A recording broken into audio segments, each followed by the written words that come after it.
Escudriñando las Escrituras con Ezequiel Rueda. Escudriñad las Escrituras, porque a vosotros os parece que en ellas tenéis la vida eterna. A ustedes que nos acompañan, muchísimas gracias. Este es el programa Escudriñando las Escrituras. Yo soy el pastor Ezequiel Rueda y es grato para nosotros contarles que el equipo de grabación, de producción, pensamos en ustedes, oramos por ustedes. Así que bienvenidos al programa. El tema de Apocalipsis resulta ser fascinante y el título de este tema, esta ocasión, es Digno es el Cordero. Sin duda, el Cordero es digno. Tenemos con nosotros al pastor Jason Andrade de nuevo. Es un privilegio tenerle. Pastor, bienvenido. Muchas gracias, pastor Rueda. Es un tema muy interesante, tiene bastante para decir, pero el tiempo lo tenemos contado. Pero hablemos en términos generales, ¿qué significa para usted como pastor el tema que vamos a abordar? Muy bien, este tema, digno es el Cordero, es la motivación a una verdadera adoración, porque Él es digno. Precisamente esa es la inspiración que tiene todo creyente y tiene en su centro la cruz, la salvación y la gracia de nuestro Señor Jesucristo. Y ahí recordamos las palabras de Jesús: si yo fuere levantado, a todos atraeré a mí mismo, ¿no? Correcto. Exaltar la cruz es el más grande privilegio que tenemos. Pastor, hablemos entonces de esos dos capítulos que son los temas del estudio de esta semana en la sala del trono celestial. Comenzamos mirando a Jesús en medio de los candelabros. Esa es la parte ya del lugar santo y ahora seguimos aquí también con esta experiencia.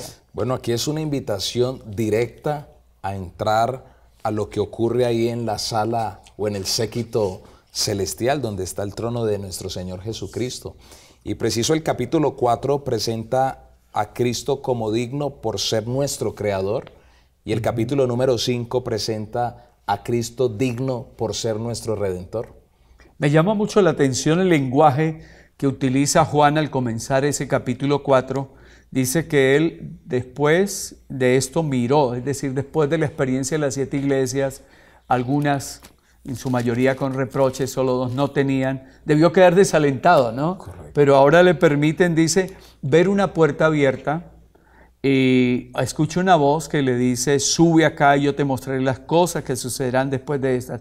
Qué tremendo privilegio para Juan. Puerta abierta. Puerta abierta. Y es algo como característico del libro de Apocalipsis.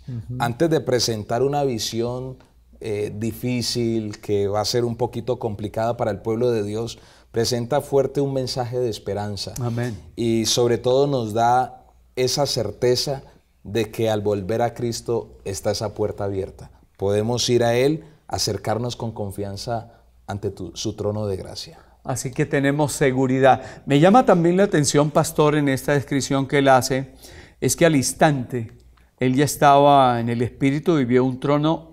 Hay frases significativas. Un trono establecido en el cielo. Y en el trono uno sentado. ¿Qué podríamos decir de eso? Cuando aquí en esta tierra los tronos desaparecen, suben reyes, caen reyes, pero aquí hay un trono que permanece para siempre. Que permanece. O sea que tenemos la seguridad de adorar un Dios que no tenemos ese temor. ¿Será que de pronto mañana en alguna elección no va a quedar? Sí, ¿O será sí. que va a claudicar? No, es un Dios que permanece para siempre. Y además de que la frase o el término que dice establecido en el cielo es un trono o es un reino literal, es decir, que existe, que está en un lugar céntrico. Esa es la esperanza, ¿no?, que nos deja ver. Y además presenta que en el trono hay alguien sentado. Es decir, que está ejerciendo su dominio, su autoridad, y que no es un trono como que a veces puede ser ocupado o se levanta, no, siempre está ejerciendo el control Cristo. Llama la atención que el tema, dice, central del gran conflicto entre Dios y Satanás es quien tiene derecho a gobernar, y todo esto nos transmite el mensaje de que Dios está en el trono, es el legítimo gobierno el que le ejerce. Es decir que no solamente aquí, en otros mundos, Él es el Dios soberano y sabe hacia dónde va su reino, su dominio. Y aunque uno de esos mundos cayó, aquí donde estamos nosotros, no se quedó con los brazos cruzados, no solamente se preocupó por crear, tenía la opción de hacer otro mundo, de destruir lo que había hecho porque él es Dios. Pero su amor, su profundo amor, no lo limitó en ser ese Dios creador, sino que lo impulsó a redimir lo que se había caído. Llama la atención también, pastor, que en el cielo la adoración es permanente, constante, ¿no? Y uno diría, si esos seres que no cayeron en pecado mantienen una adoración al Cordero que fue inmolado, al Creador, ¿cuánto más nosotros? ¿Cuánto más? Y con esa reverencia, con esa actitud, trascendiendo más que un concepto. Como vimos hace unas lecciones pasadas, esa iglesia de Éfeso tenía un concepto, tenía una doctrina, sabían teóricamente quién era ese Dios a quien adoraban, pero no tenían una relación. Y la adoración tiene su marca en la relación de la persona a quien adoramos. Y aquí presenta que Él es digno, y por ser digno, nosotros debemos postrarnos delante de Él como lo hacen los seres que están alrededor del trono. Y llegan estos capítulos para decirnos, en medio de un mundo que niega la existencia de Dios, que cree que esto viene por una explosión, a decirnos que la razón por la cual los seres celestiales adoran es porque Él es el Creador. Él es el Creador. Y el simple hecho de ser el Creador y Redentor nos deja ver de que, como algunas personas piensan, ¿no? Alguna religión quizá, de que el Señor creó y desapareció y dejó por aquí el impulso. No, es un Dios que está presente. No solamente se interesó por hacer, sino por estar ahí en medio de sus criaturas. Y es un Dios que se relaciona con sus criaturas. Por lo tanto, ese hecho de ser nosotros su creación, y Él es nuestro creador, nos hace adorarle. Además de que, si es posible que en este momento alguien tenga alguna gravedad en su salud, ¿qué más confianza que acudir a nuestro Creador? Amén. Pastor, el motivo en el capítulo 5 es porque el Cordero fue inmolado. ¿Qué verdades, qué mensajes podemos compartir con nuestros amables televidentes? Muy bien, fue inmolado, pero nos presenta dentro de un marco de un conflicto entre Satanás y Cristo. Y los dos se están debatiendo por tomar el control, pero el propósito del Señor no solamente es vindicar su nombre, aunque es el principal, sino que también lo que hay en su corazón es que sus criaturas entiendan cuál es el carácter de Él, que es amor. Y aunque Él tenía la potestad y el dominio, Él es digno, es decir, Él demostró, porque es un amor demostrable, de que no solamente en palabras teóricas presenta lo que Él es, y da acá una parte categórica, ¿no? De que Juan estaba llorando porque observa que ese cordero tiene las atribuciones y algunas características, pero está llorando porque ve un librito. Correcto. Y ese librito está sellado, pero no ve que haya alguien que pueda tomarlo. Nadie es digno. Nadie es digno. Pastor, de pronto, ¿qué concepto, por qué razón Juan llora? ¿Qué tenía él en su mente para que pudiese desgarrarlo y tener como esa agonía? Sí, ahí nos encontramos con que Juan entiende lo que más adelante la escritora cristiana Elena de White menciona, que ese libro tenía un mensaje, un contenido muy profundo, ¿no? La historia de las providencias de Dios, la historia profética de las naciones y de la iglesia, declaraciones divinas de autoridad, mandamientos, leyes. Era necesario ver ese libro. Era necesario que alguien lo abriera. Ahí llora intensamente Juan. Intensamente. Y también en su cosmovisión y en el contexto histórico, en esos libritos o en esos rollos se entregaba lo que era la herencia o se daba a entender qué era lo que iba a ocurrir. Seguramente cuando un padre iba a entregarle cuál iba a ser la herencia para sus hijos, entonces en medio de eso Juan asocia de que lo que está escrito en ese rollo es algo importante para la raza humana y es necesario abrirlo. hasta que entonces aparece el único, el digno. Y la razón por la cual dice que Él es digno es porque ha vencido. Y al hablar de victoria, pues tenemos que hablar que fue lo que Jesús hizo y realizó con su vida, con su sacrificio. Muy bien, ahí es donde entonces marca lo que hizo en la cruz del Calvario. Y preciso donde dice, consumado es. Es decir, logró vencer lo que nadie más podía hacer por la raza humana. Y aún ni siquiera un ángel. Tenía que ser alguien como Dios. Y Cristo no lo dudó. Se ofreció y murió hasta muerte de cruz. Así que este libro era importante que Jesús lo abriera porque, en síntesis, como dice el tema, ahí se ha hablado de los planes de Dios para resolver el problema del pecado, salvar a los seres humanos. Así que era necesario que ocurriera esto.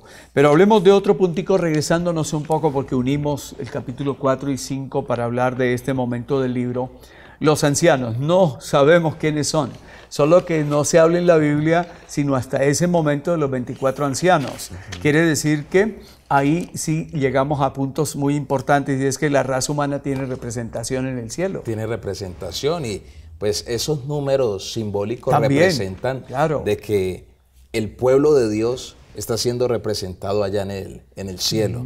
12 eran los patriarcas, 12 los discípulos, es decir, un panorama de que el pueblo de Dios está representado allá, a donde esperamos llegar.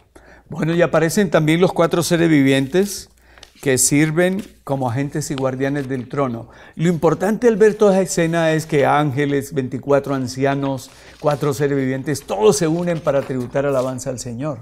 Correcto. Nadie que esté en el cielo deja por aparte la adoración. Eso implica de que por encima de cualquier tema, de cualquier aún doctrina, la parte fundamental es llegar a adorar. Porque la adoración no solamente consiste en arrodillarnos y ahí quedó todo. La adoración consiste también en una respuesta a ella, que es servirle. Por eso no importa, ellos se quitan sus coronas, se postran porque están en disposición completa para adorar a ese que es digno, que es el Cordero. Me llama la atención, pastor, a propósito de lo que usted está mencionando, que ellos no cesaban ni de día ni de noche.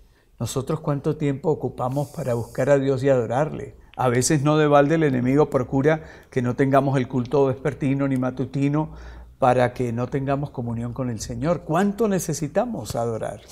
Y entre más pasemos ese tiempo con Él, más seremos semejante a Él. Porque está lo que es la ley de la contemplación. Ah, correcto. A lo que contemplo, a eso me voy a parecer. Por lo tanto, si deseo ser como Cristo, que es la invitación, debo pasar diariamente tiempo con Él. Y ahí está nada más y nada menos que ese consejo, ¿no? Que deberíamos cada mañana estar ante la presencia de Dios. Bueno, y considero que el tema central de lo que estamos mirando es ese motivo de adoración del capítulo 5, digno es el Cordero. Hablemos de ese sacrificio, de eso que hizo el Señor. Él, que era el dueño del universo, se hizo Cordero de Dios que quita el pecado del mundo. Consecuencia, ¿quién merecía la muerte como consecuencia del pecado? Era Adán. Así es. Pero ese Dios maravilloso voluntariamente pues se tomó ese símbolo de que un cordero muriera, pero ahí en el Antiguo Testamento los textos registran de que esos corderos que eran sacrificados eran sombra de alguien que iba a venir, porque el gran cordero aparece en el momento en que Juan el Bautista dice, he ahí, ve aquí el cordero que había de venir. Y lo que se perdió con Adán es la gran bendición. Cristo lo recupera. Cristo lo recupera, pastor. Así es. Ahora, volviendo al tema de él que puede tomar el libro, es porque él tiene autoridad, porque tiene soberanía, todo pertenece a él. Y también quisiera que nos detuviéramos un poquito a hablar de lo que la lección menciona, y es el tema de que él lo dio todo por nosotros. Siendo nosotros los culpables, Él tomó nuestro lugar. Él no tenía necesidad de venir a someterse a lo que se sometió. No tenía obligación. Sí. ¿Y cuál fue su motivación? Sencillamente su amor. su amor, porque no solamente fue algo de creación, sino algo que quedó ahí establecido en la relación de Dios con el hombre. Tanto que dice Lucas 19:10 que Él vino a buscar y a salvar lo que se había perdido. Y ahí estabas tú, ahí también estaba yo, y hasta no encontrarnos no iba a descansar. Por eso, con su sangre ha pagado el rescate para los seres humanos. No solamente era llegar a la cruz, no solamente era sufrir, sino que era su sangre, su vida en favor nuestro. Ahora, el precio que se pagó fue la sangre preciosa de Cristo. ¿Cuánto valor tenemos nosotros? No podemos calcular el precio que tiene esa sangre, ¿no? Precio infinito. ¿Qué le diríamos a aquel que de pronto considera que no vale nada, nadie lo aprecia, en la casa nadie, en el trabajo tampoco, y que piensan que de pronto es preferible no seguir viviendo? La bendita esperanza es poder pensar en que lo que valemos es lo que Cristo hizo por nosotros, porque es posible que pueda verse al espejo y ahí en el espejo vea a un delincuente, vea a un adúltero, vea a alguien que está perdiendo su hogar, su trabajo, que lo está perdiendo todo. Pero más allá que ver al espejo, es pensar el valor que Cristo nos dio allí cuando estuvo en la cruz del Calvario. Imagínese eso. Nosotros valemos tanto que el mismo Cristo Jesús tuvo que venir a dar su vida por nosotros. Somos de gran valor, porque eso es lo que costamos, la sangre de Cristo Jesús. No con oro o plata o cosas corruptibles, sino con su propia sangre. Ahora, detengamos un poquitico más, pastor, pienso yo, me hizo acordar de Hebreos 2:14. Así que por cuanto los hijos participaron de carne y sangre, Él también participó de lo mismo para destruir por medio de la muerte al que tenía el imperio de la muerte, esto es, el diablo, y liberar a todos los que por temor de la muerte estaban durante toda la vida sujetos a servidumbre. Hay victoria en Cristo Jesús y hay liberación. Amén. O sea que Él vio, Él compartió nuestros dolores, Él entiende. Y si hay algo que me llena de confianza, como dice Hebreos capítulo 4, versículo 16, acerquémonos pues confiadamente al trono de la gracia y hallaremos oportuno socorro, es que nos acercamos a adorar a alguien que participó de nuestros dolores, que también sabe qué es caminar en este mundo de peregrinación donde hay tentaciones, tal como lo dice el capítulo 2 de Hebreos, versículo número 18. Pues en cuanto Él mismo padeció siendo tentado, es poderoso para socorrer a los que son tentados.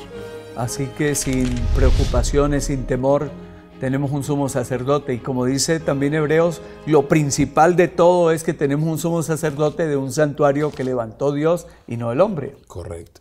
Y hay algo extraordinario, pastor, y es que ese reino de Dios que Él ha ofrecido a los que le aman, no hay que esperar hasta allá para empezarlo a vivir, sino que ese reino podemos empezarlo a disfrutar desde ya. Aquí en la tierra podemos gozar de Él. En el presente, sí, porque Pablo dice que nos hizo sentar en lugares celestiales. Estamos aquí todavía, pero espiritualmente estamos con Él, ¿no? Nos gozamos. Pastor, la importancia del Pentecostés. Es interesante que el desarrollo del libro Apocalipsis se ve dentro del santuario, pero también las fiestas tienen importancia. Jesús murió el día de la Pascua, estuvo en el sepulcro el día de los panes sin levadura, y cuando Él resucita y resucitan otros con Él, primicias fue las que llevó para presentar de la gran cosecha. Pentecostés no podía quedar por fuera. ¿Qué hechos importantes destacamos de esa fiesta? Bueno, el Pentecostés es la garantía de lo que estaba ocurriendo en ese momento en el cielo. Importantísimo. Es como lo que ocurre en el cielo se manifiesta en la tierra. Cristo es aceptado, su sacrificio es aceptado y ahora viene el derramamiento del Espíritu Santo. Cuando los discípulos lo ven ascender al cielo, pueden recordar la promesa. Yo estaré con vosotros. Es necesario que me vaya, pero va a venir el Consolador. La promesa del Espíritu Santo es cumplida ahí en el Pentecostés. Nos llega en este mensaje que estamos estudiando mucha seguridad, mucha esperanza, siempre una puerta abierta, un trono establecido, alguien en el trono que no es indiferente a nuestros problemas. Aquí hay una pregunta importante que tenemos que ahondar un poco más, pastor, aunque usted ya ha mencionado. ¿Qué esperanza y ánimo hayas en el hecho que Jesús se encuentra en el cielo como nuestro sacerdote y rey, como nuestro abogado, podríamos agregar. Bueno, es impactante el saber de que quien intercede por nosotros es alguien que comprende lo que nosotros vivimos. Qué duro sería que nuestro abogado fuera alguien que no nos conoce. Pero Cristo no solo nos conoce, sino que Él vivió y padeció lo que nosotros ahorita estamos padeciendo. Qué bien. Ahora, ya llegando hacia el final de todo este análisis, vale la pena que destaquemos lo más importante de lo que hemos estado analizando en esta oportunidad en los capítulos 4 y 5, Pastor. ¿Qué detalles podríamos nosotros destacar?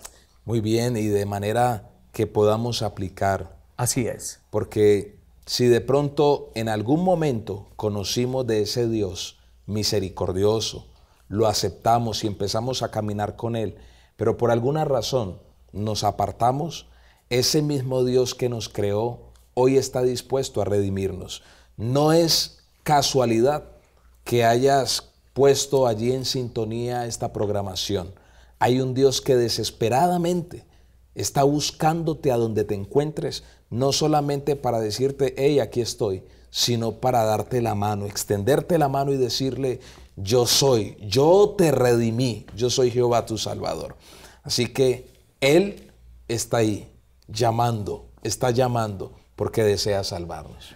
Pastor, el cielo es solo alabanza de día y de noche, y la pregunta es, ¿de qué manera podemos practicar la alabanza y la adoración incluso ahora, para que cuando llegue ese gran día, pues no nos encontremos en ambiente extraño, sino que lo hemos aprendido en la tierra? O sea que la atmósfera hay que empezarla a fabricar aquí en la tierra. ¿Y de qué manera podemos nosotros adorarlo? La adoración es la expresión completa de lo que hay en el corazón.